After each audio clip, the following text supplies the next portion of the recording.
Your client's muscles don't matter. Their nervous system does. I mean, of course, your client's muscles matter, but too often we get caught on just focusing on the muscles. I believe you can make every massage you give more effective by thinking more about the nervous system. You want to help stimulate the parasympathetic nervous system, the rest and digest portion. And you want to help minimize the sympathetic nervous system, the fight or flight response.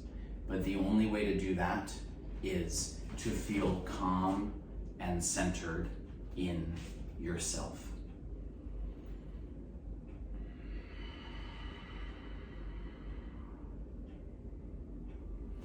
So let's explore this further.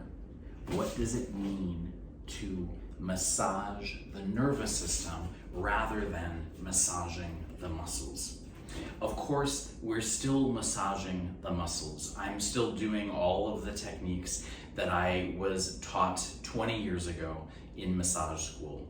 But as I'm working now, nearly starting my third decade in this work, I am thinking of every stroke that I do differently, because the way I believe that we make lasting, meaningful change in our clients is we consider their nervous system, and in particular, their autonomic nervous system.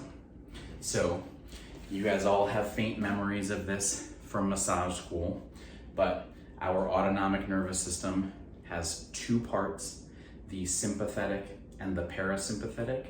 It is running constantly in our body, just like all of our underlying physiological processes, to maintain homeostasis.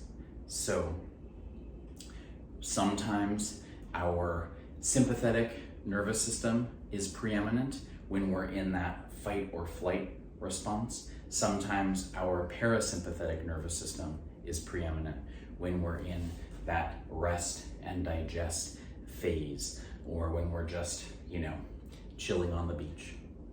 So the key here is we want more of the latter and less of the former. So everything that we can do to calm our client's nervous system, to encourage that parasympathetic activation rather than sympathetic activation, is what we can do to make a massage truly meaningful, truly magical. That starts from the first moment we meet our clients. We present ourselves calmly, with ease. We create space for our client. We listen to our client rather than assuming that we know what is best. Everything that we are doing for our client is saying, I see you. You are safe. Creating that sense of safety with our words, with our presentation, is the first way that we work with the client's nervous system. Then, on the table, everything stays the same. The same rules apply. All of our strokes are done with calm.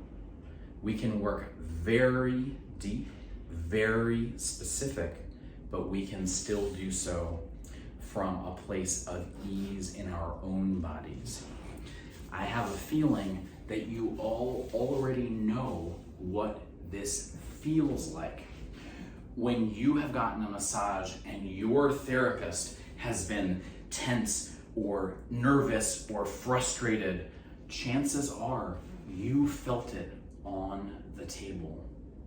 So when we as the therapist are in that state of sympathetic activation, right? When we're thinking about the fight we had with our partner this morning rather than the session at hand, right? We are in that fight or flight response. That means that we are going to be transmitting at least some of that to our client. So the best thing that we can do for our client and for ourselves is to focus first on our own nervous system.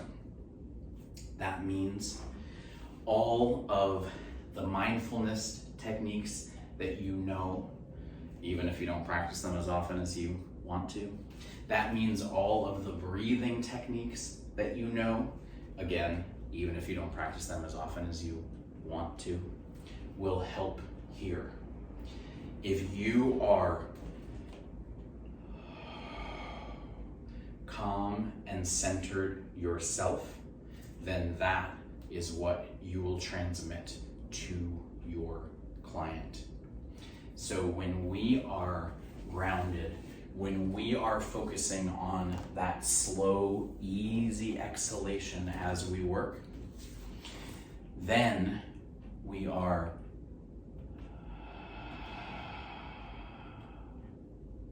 encouraging our client to do the same. Whether or not we talk about it out loud, we are modeling for our client how they too can feel calm and ease in their own bodies. Our muscles are always going to be tight or sore or tense. That's just the human condition.